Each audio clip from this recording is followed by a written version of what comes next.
Oke, Assalamualaikum warahmatullahi wabarakatuh semuanya. Rekan Waalaikumsalam. yang konsisten nih menonton ya, menonton podcast ataupun memang webinar nih dari kita, apalagi dari guru kita yaitu Pak Dadang. Kebetulan hari ini kita mau bahas hal yang apa ya, yang perlu kita bahas. Yang ini cukup eh, famous atau cukup berkembang ya saat ini. Hmm. Nah, kemudian juga saya sebelum mulai kita ingin menyapa dulu nih Pak Dadang. Pak Dadang gimana kabarnya hari ini? Alhamdulillah, Bang Arif sehat. Alhamdulillah. Alhamdulillah sehat ya Pak ya. Hmm. Sehat, tetap sehat Pak dan terus sehat untuk terus memberikan manfaat untuk HRI di Amin. luar sana Pak. Baik. Amin. Oke, baik Pak Dadang. Nah, Ya. kita mulai dari latar belakangnya dulu nih Pak. Hmm. Indonesia itu adalah negara yang beragam Pak ya. Ya. Karena ada budaya, etnis, dan juga agama. Hmm. Sehingga memang Indonesia ini mendapati tantangan yang signifikan terkait diskriminasi atau kesetaraan gitu. Sehingga dalam fenomena fenomena ini walaupun memang sudah ada regulasi nih Pak hak Ya. asasi manusia, tapi memang eh, kadang masih tetap terjadi nih Pak. Ya, Hmm. itu diskriminasi terhadap minoritas, agama, terutama ketidaksetaraan nih, apalagi untuk karyawan-karyawan disabilitas. Bapak. Ya. Ya. Nah, dari latar belakang ini, ya artinya ada orang-orang yang didiskriminasikan. Maka penting hari ini kita untuk membahas DEI, Pak ya. Itu kalau dalam dalam kepanjangannya atau artinya DEI ini artinya keragaman, kesetaraan dan inklusi. Inklusi. Hmm. Baik. Nah, oke guys, yang lainnya yang mungkin sudah tidak sabar mendengar materi ini karena materi ini cukup kompleks dari Hmm. penjelasan, pengertian sampai gimana sih ya penerapannya di dunia Ya. kerja atau di dunia industri dengan Pak Dadang. Ya. Dengan itu, kita akan mulai. Saya akan berikan waktu dan layar kepada Pak Dadang untuk menjelaskan materi ini. Dipersilakan. Ya. Makasih Mas Arif. Topik yang dipilih Mas Arif ini bagus banget ya, dan sebenarnya sangat aktual ya. Karena di AI ini sekarang juga dibahas di training-training ya, seminar-seminar gitu ya. Kemarin saya ambil mini MBA UGM tuh, MBA UGM. Itu masuk tuh pembahasan di Hmm, AI itu. Diversity, equity, ikuti dan inclusion. Ya, di AI ini kan. Tadi diterjemahkan apa? Keberagaman, kesetaraan kesetaraan, dan dan inklusi. Inklusi itu kalau saya lihat kamus tuh penyertaan gitu. hey, Penyertaan atau pelibatan gitu. Jadi nah, nyambung sebenarnya satu paket ya memang di AI. Nah, kalau kita bicara historis, khususnya bagi Indonesia ya, dia itu bukan barang baru. Jadi kadang kita terpukul, oh itu dia datangnya dari PBB gitu, dari Amerika. Enggak juga. Mungkin anak SD juga masih tahu, masih ingat ya. Dan sekarang diajarin juga dari sejak SD. Itu ada di bawah kaki burung Garuda itu ada tulisan apa itu? Bhinneka Burung Tunggal Ika. Garuda. Nah, apa sih makna Oh, Bhinneka Tunggal Ika? Ya, ya enggak. Jadi sejak zaman Majapahit itu sudah ada. Terutama kaitannya dengan apa? Keberagaman. Diversity-nya udah diakui, kebinekaan. Gitu. Betul nggak? Dan disebut tunggal ika. Beragam boleh, gitu, tapi kita satu. Nah, satu kalau dalam konsep manajemen itu kan adalah bagaimana membentuk sinergi. Betul nggak? Ya, beda suku, beda agama, beda keyakinan, tapi satu. Ya, punya tujuan yang sama. Jadi kalau dari sisi historis sebenarnya bagi kita bukan hal baru.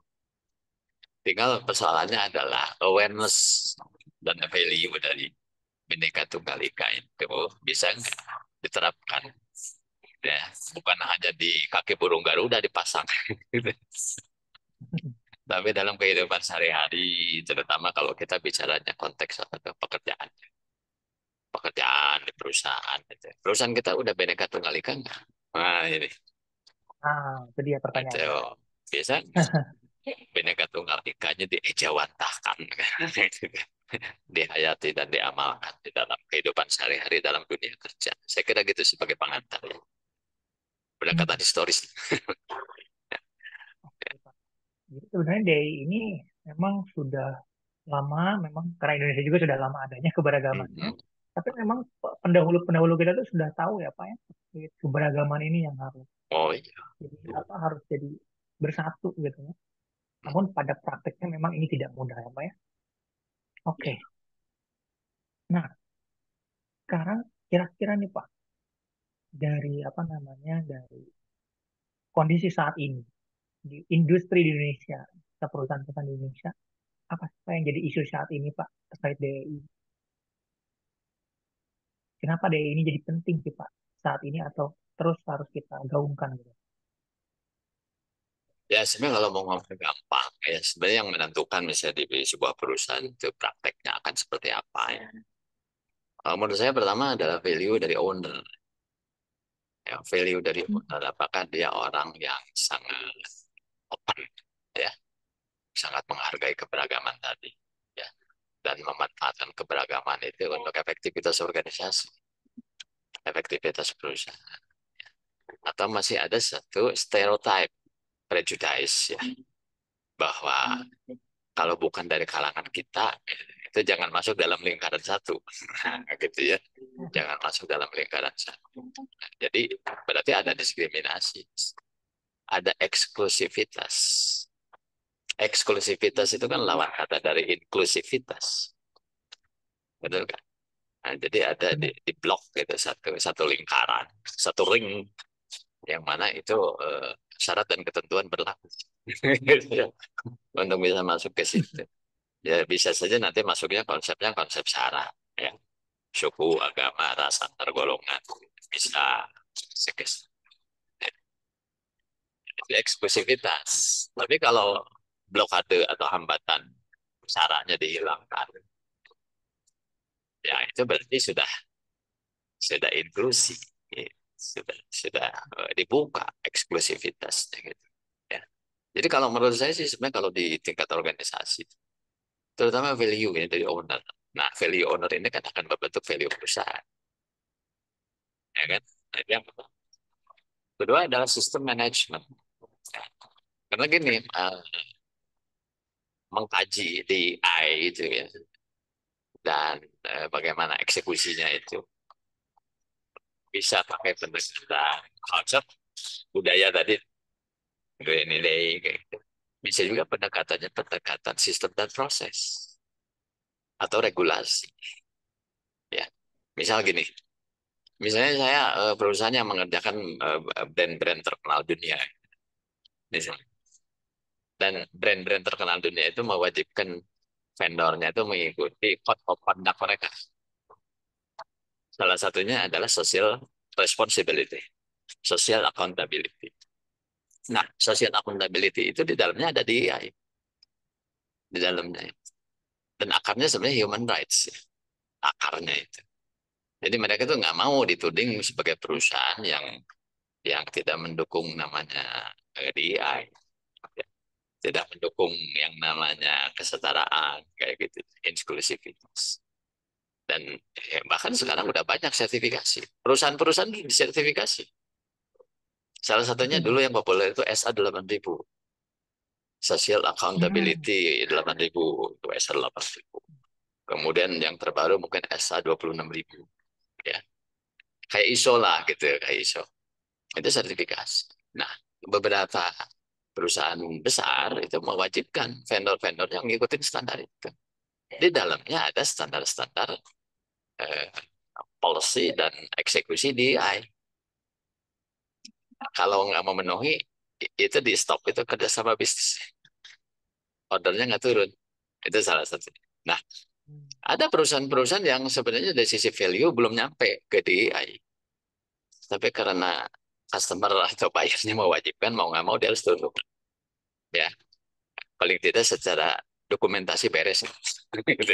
Secara dokumentasi dibikin yang namanya company value atau company policy tentang DEI dimasukkan di situ ya. Nanti kalau dia audit ditunjukkan gitu ya. Terus kalau nanya apakah di sini semua etnis ada, ya, tunjukin tuh orangnya ada semua, semua agama ada ya. Toiletnya nggak dipisah, toiletnya nggak dipisah. Kalau toilet dipisah itu saya ingat di Afrika Selatan dulu ya, apartheid sih, waktu zamannya Nelson Mandela di penjara itu. Oh itu benar-benar pelanggaran gila-gilaan itu terhadap DEI itu ya, apartheid itu ya di Afrika Selatan. Ya sekarang berkembang lebih bagus ya, tapi sebenarnya kita nggak bisa memungkiri bahkan negara-negara yang konon katanya hebat human rights-nya, ternyata sikap rasialis itu masih ada gitu, ya, sikap rasialis. Cuma mungkin ada satu hal isu di Indonesia yang oleh sementara pengamat itu dianggap tidak tidak concern atau tidak peduli dengan dia, yaitu mengenai orientasi seksual. Karena Oh, apa dia tuh Pak? itu kan bukan cuma sara, bukan punya suku agama ras antar golongan, dan juga masalah orientasi seksual. Ya kalau saya mau ngomong terbuka, Indonesia sudah terima LGBT enggak? Nah, ya. Tapi ya kita kan mayoritas juga Muslim ya, dan memang bagi Muslim kan LGBT nggak bisa diterima.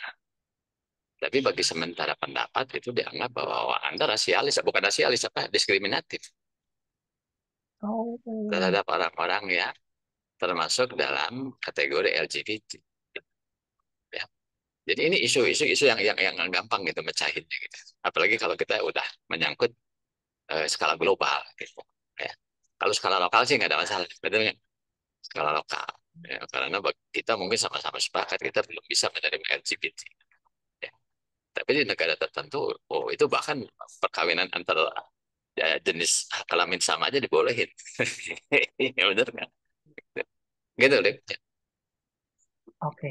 Baik, Pak. Wah, jadi memang dari ya benar ya Pak. Nelson Mandela lah waktu itu yang Hmm. menggaungkan kesetaraan. Namun memang kalau lebih jauh kita bahas adalah apa namanya orientasi seksual tadi. Walaupun kayaknya kalau orientasi seksual kayaknya ini perlu pembahasan yang baru Pak ya. Ini Oh kayaknya ya, perlu pembahasan yang baru. itu masih polemik gitu. Ya, Karena memang di Indonesia ini memang kayaknya karena mayoritas juga ya. beragama gitu Pak. Jadi memang itu adalah isu yang lain. Nah tapi kalau baik ke kita tadi Pak ada.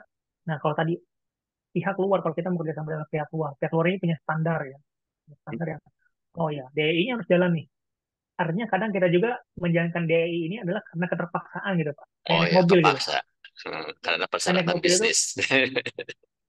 kita pakai bisnis kan. Kayak naik mobil yang kita pakai seat belt itu apakah karena keselamatan atau takut ditilang polisi gitu Pak. Iya, kebanyakan takut ditilang. Takut ditilang polisi kan.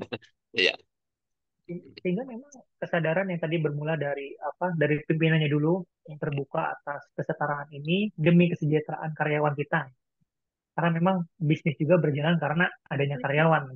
iya, iya. Sehingga memang kesadaran ini perlu dari pimpinan dulu bahkan sampai ke bawah. Karena pimpinannya benar, bawahannya yang masih diskriminasi gitu ya atau Kalau leader-leadernya nomor gitu ya. satu menurut saya sih ownernya dulu. Ownernya dulu Ininya, Pak ya. Paling value-nya penting dan ya. mindset-nya mesti Hmm. mesti di AI dulu gitu. Ke Oke. bawah mah Baik, gampang, ke Pak. bawah gampang. Ya. Oke. Nah, berarti pimpinannya dulu nih harus punya kesadaran Pak ya. Sehingga mudah untuk ke bawah. Nah, artinya Pak kalau apa sih yang apa apa saja yang membuat pimpinan ini akhirnya tidak terbuka kadang atau mereka tuh sadar tapi kenapa ya mereka tuh tahu tapi kenapa ya, dan atau mereka tuh nggak tahu nih kira-kira manfaat dari penerapan DEI yang sebenarnya itu apa sehingga mereka tidak nangkep gitu kenapa DEI ini jadi penting gitu. Ya, karena ngelihat bahwa kalau terlalu membaur itu, mereka ngerasa bahwa uh, posisi mereka malah lebih downgrade posisi mereka itu. Ya, jadi ada arogansi di situ ya. Kemudian ada satu stereotip atau prasangka. Wah, orang lokal mah bodoh, gitu ya. Atau orang lokal mah apa gitu ya. Atau etnis tertentu atau suku tertentu mah. Jadi itu sebenarnya lebih ke prasangka. sangka yang Ego ya Pak. negatif gitu ya. Nah, oleh karena itu sebenarnya yang mesti diubah itu kan adalah persepsi, persepsi dulu yang diubah. Gitu. Sama halnya dengan kita ngelihat serikat buruh. Sok tanya owner, gimana menurut mereka serikat buruh? Kebanyakan kan negatif, tukang demo, tukang protes, tukang nuntut, betul nggak? Ya, tinggal kan Betul, betul. sekarang bisa nggak kita mengubah serikat buruh itu menjadi partner, bukan bukan bukan lawan bertengkar, tiap ketemu bertengkar, gitu. Nggak produktif. Jadi bagaimana hubungan itu kan jadi produktif. Ya, jadi sebenarnya kan begini, kalau semua orang itu sama, sebenarnya nggak ada yang namanya saling melengkapi. Logikanya begitu. Tapi kalau orang-orang itu berbeda-beda, terutama dari sisi kapasitas, ya itu bisa saling melengkapi sebenarnya. Ya. Jadi memang perlu diubah value-nya, gitu. Persepsinya, value-nya diubah. Kalau yang berikutnya itu masalah eksekusi, mah masalah sistem dan proses mah gampang. Gitu. Tinggal bikin SOP, betul nggak? Policy, SOP, bikin training-training, betul nggak? Ya, minta orang lain mengaudit, gitu. Ya udah jalan. Kalau menurut saya, misalnya kalau perusahaan kita memang diwajibkan oleh buyer untuk mengikuti DEI sebagai syarat perjanjian bisnis atau turunnya order, menurut saya ngelihat sisi positif. Karena Hmm. kita terlepas suka atau enggak, kita digiring untuk mengikuti itu, gitu. Ya kan? Di tempat saya kerja kan dulu begitu, kita diwajibkan mengikuti standar mereka. SA 8000 terutama dulu yang di YouTube. Ya. Kalau saya sih senang aja. Karena yang akan memberitahu pimpinan ya, bahwa kita ada yang kurang itu orang lain gitu. Kalau saya ngomong belum tentu didengar. Yang ngomong kan auditor ya nggak orang lain. Ya, dan harus didengar karena itu partner bisnis. Kalau nggak bisnisnya nggak jalan. Ya. Jadi ya kadang-kadang seperti ini wajib helm aja di Indonesia kan dipaksa baru seat belt juga. Betul nggak? Kan tujuannya baik. Kita lihat tujuannya aja.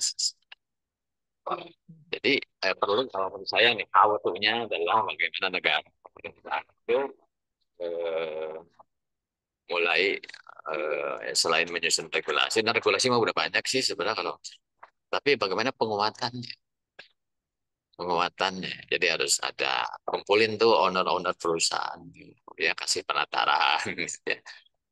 Kemudian di audit perusahaannya jalan apa. Salah satunya yang sebenarnya dari dulu sudah ada, ini kaitan di yaitu mengenai disabilitas. Ya.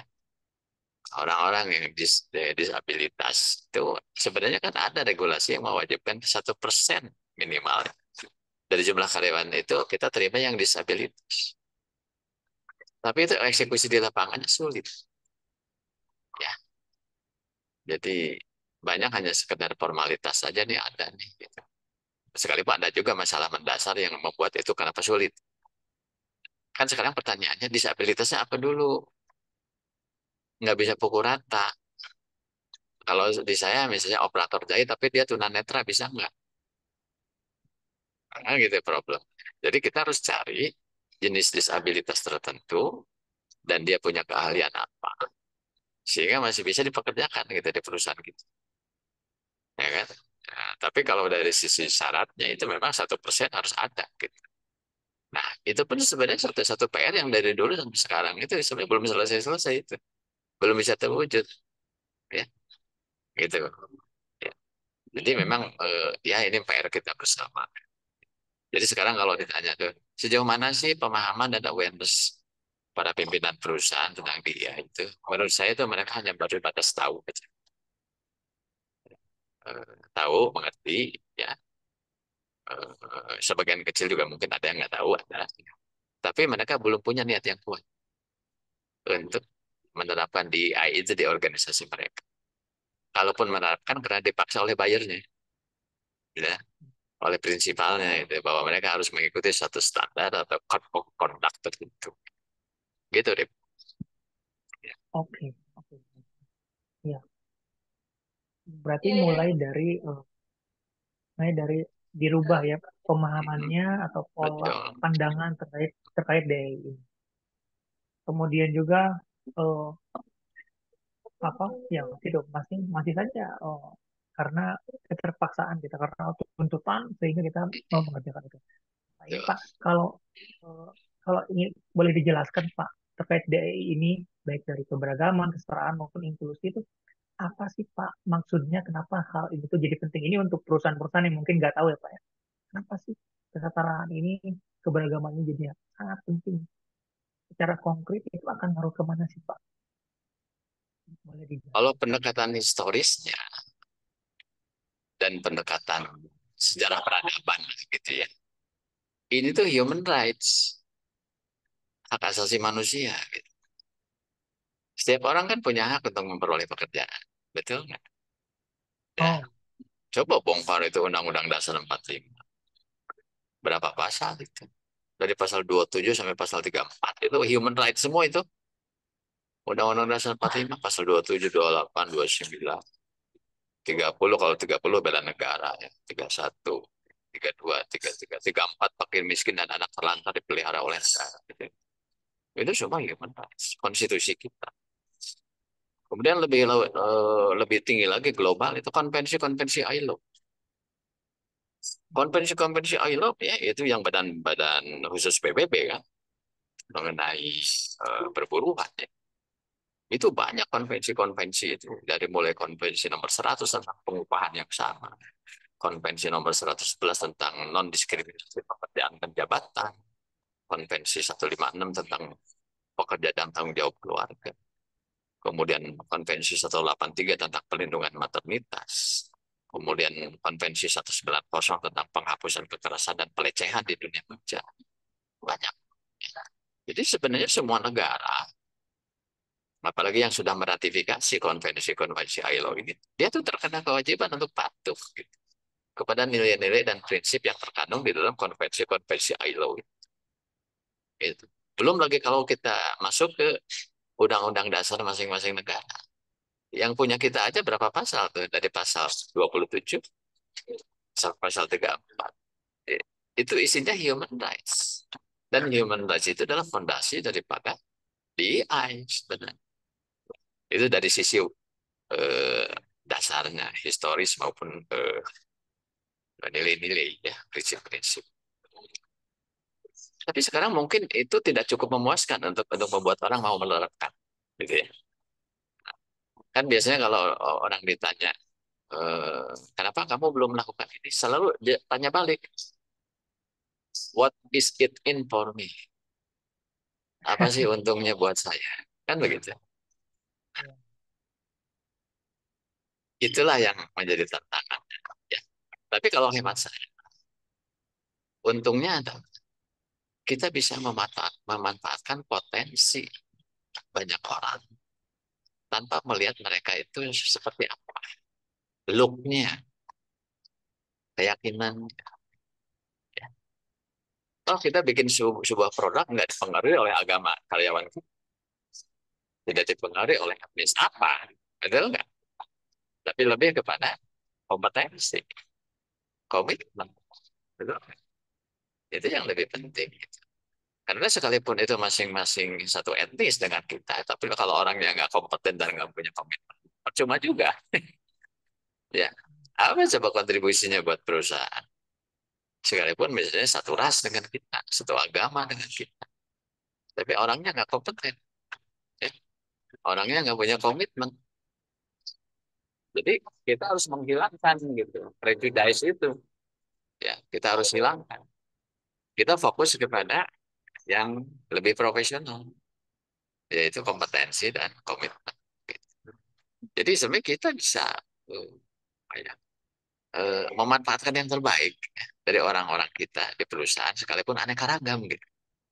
Sama halnya dengan pendahulu kita ya dari sejak zaman Majapahit gitu, membuat kuat yang namanya Kepulauan Nusantara itu ya, sehingga menjadi negara atau kerajaan yang sangat kuat karena kita bersinergi sinergi ya, kan? Sekalipun kita sukunya beda-beda.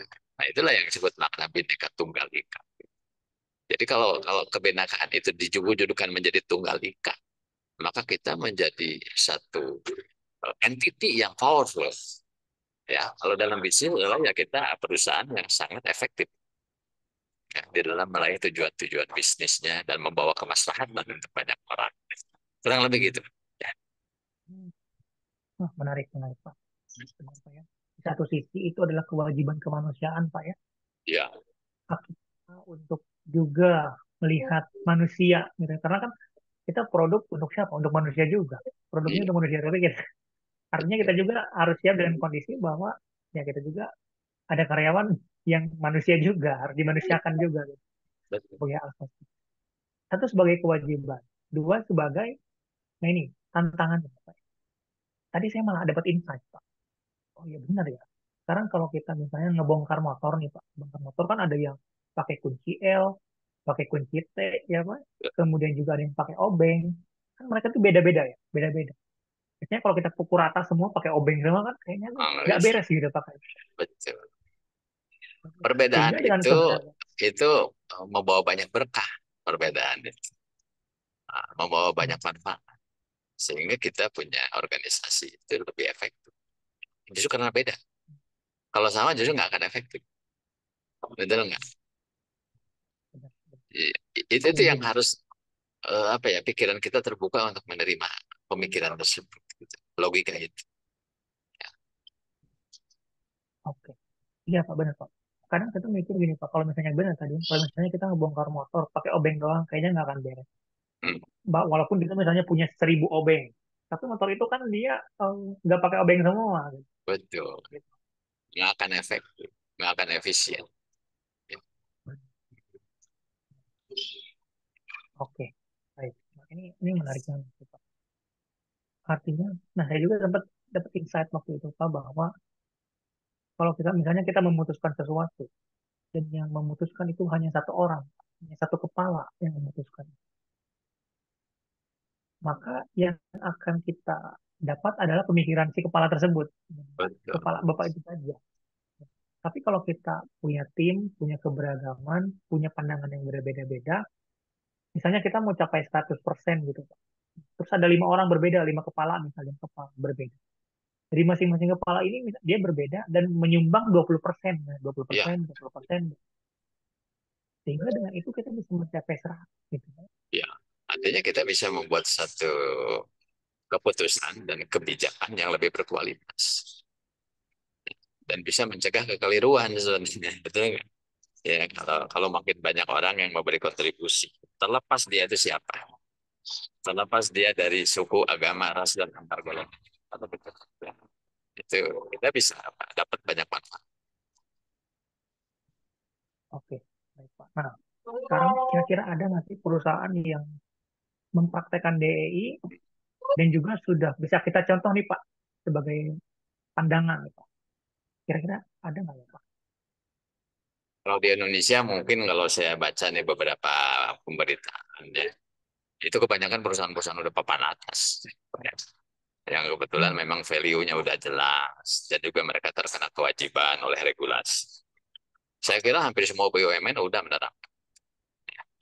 Misalnya seperti Telkom, misalnya Bank Mandiri, atau kalau yang swasta mungkin Gojek barangkali. Dan Gojek nggak bisa dipungkiri, dia mah nggak bisa menghindar karena kan Anda kan nggak perlu lihat orang, yang penting dia punya motor, ya kan? Ya, ya. Iya nggak? Yang penting punya motor dan mau gitu bawa penumpang gitu ya.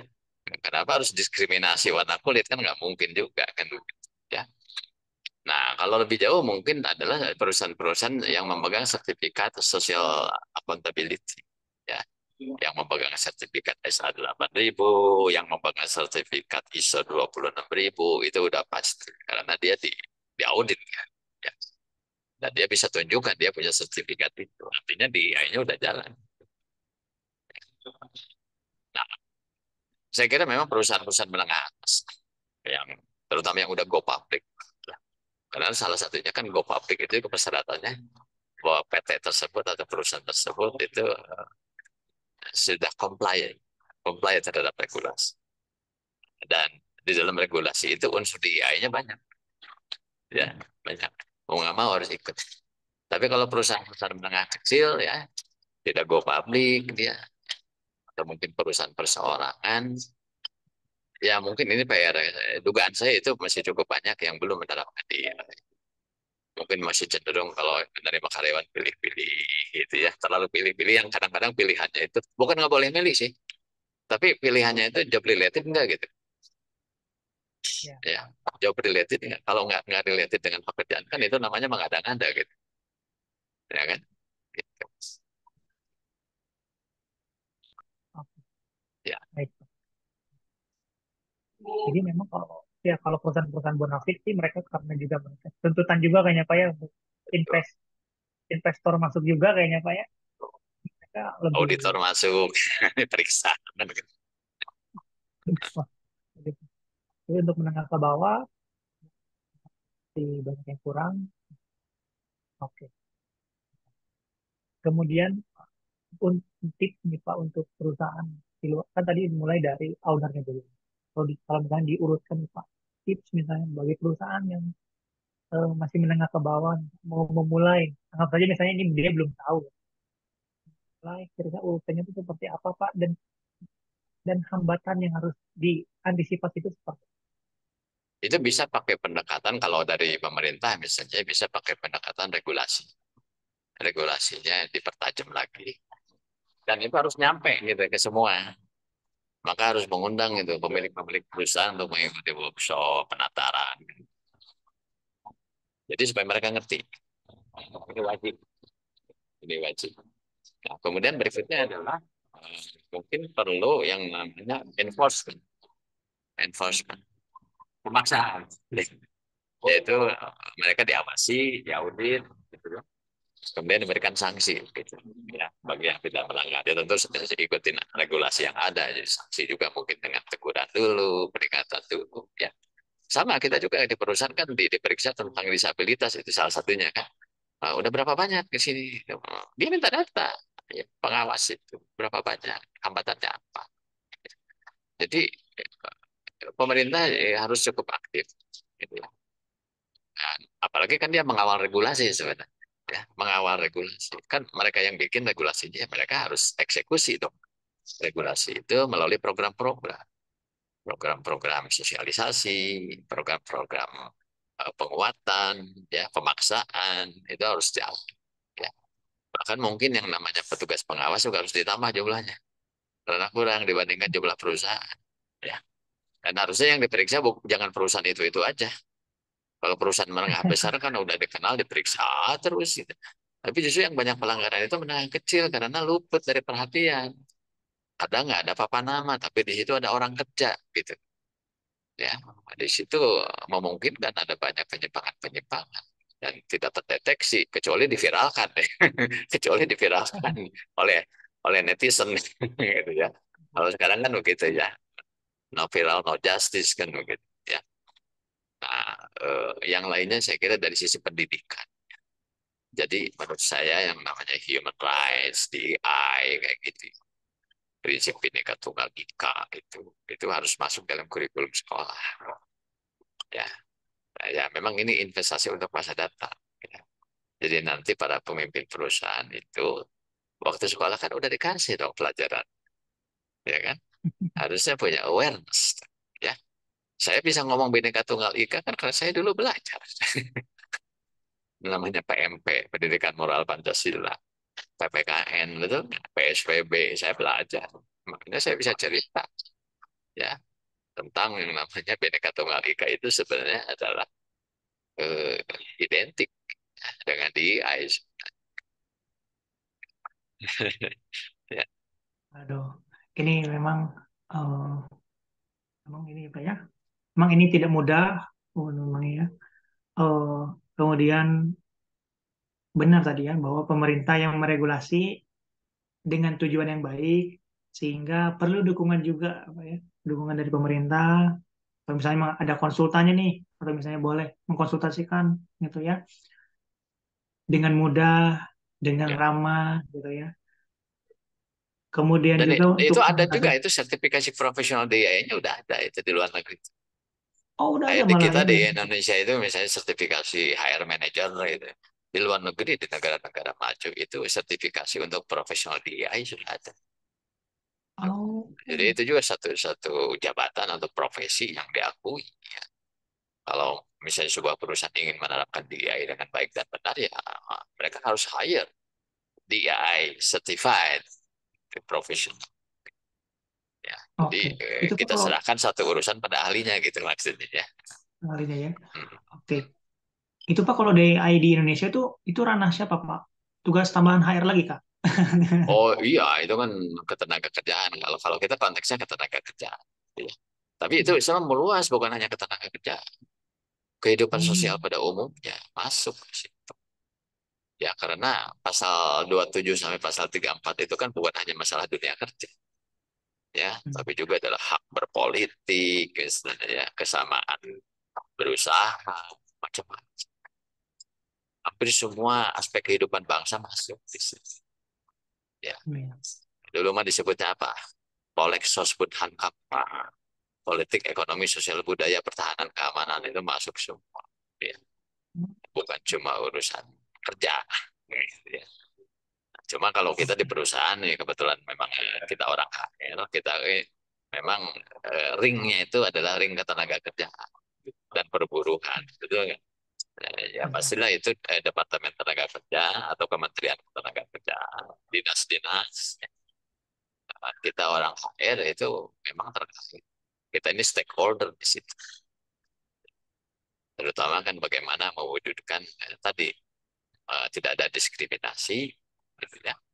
Dan kita memang melibatkan semua unsur, ya, dan memberikan keadilan, kesetaraan buat semua orang, Baik. termasuk disabilitas. Jadi, kalau disabilitas itu peraturannya sangat tajam semua.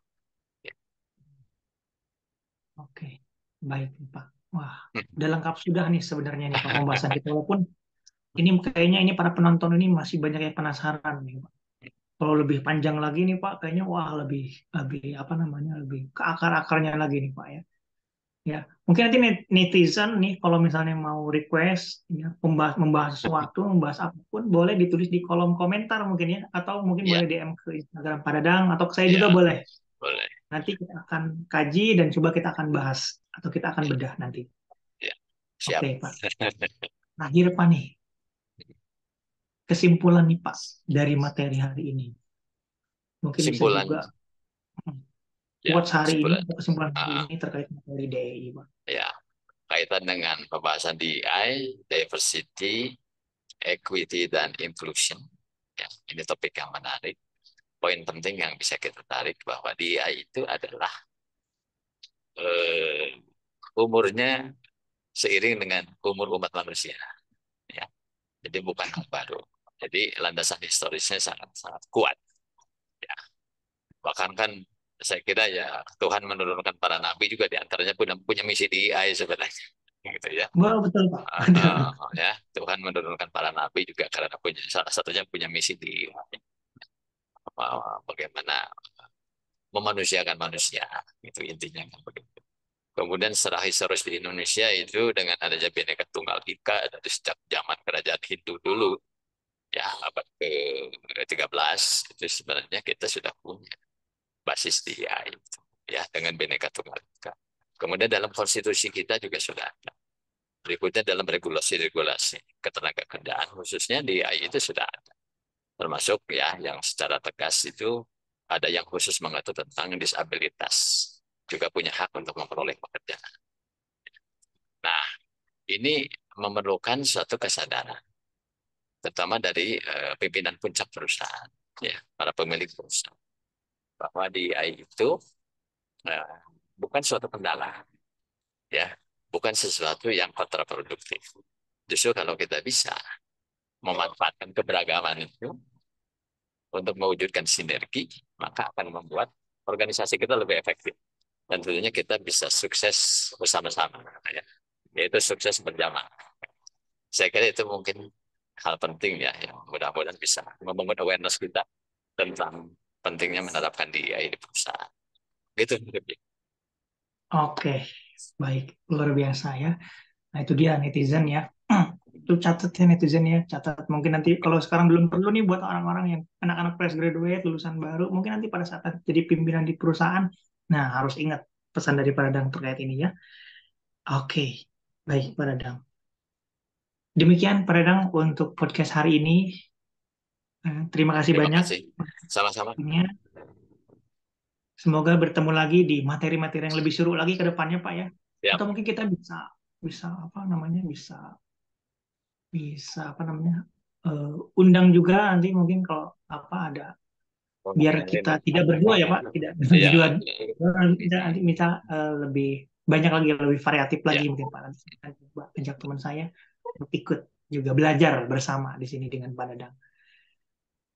Oke, baik Pak Dadang, kita akhiri gitu ya. Terima kasih banyak Pak Dadang untuk Sama-sama. materi hari ini luar biasa. Semoga jadi ilmu yang bermanfaat untuk kita dan juga amal untuk Pak Dadang dunia dan akhirat. Sehat Amin. terus Pak Dadang. Kita akhiri dengan foto bersama dulu mungkin Pak ya. Siap. Boleh, boleh izin dibantu Bapak. Ya, kita ambil screenshot ya. Cheers. Diulang lagi. Cheers. Oke. Pakai kompeten mungkin Pak. Kompeten gini ya. Oke, kompeten gini. Siap. Cheers. Ya, oke, terima Oke. kasih Mas Bang Arif. Sukses selalu ya. Amin Pak Sampai Dadang. ketemu di poin formasi. Selamat akhir Oke. pekan ya. Selamat weekend Assalamualaikum. Pak. Assalamualaikum. Salam.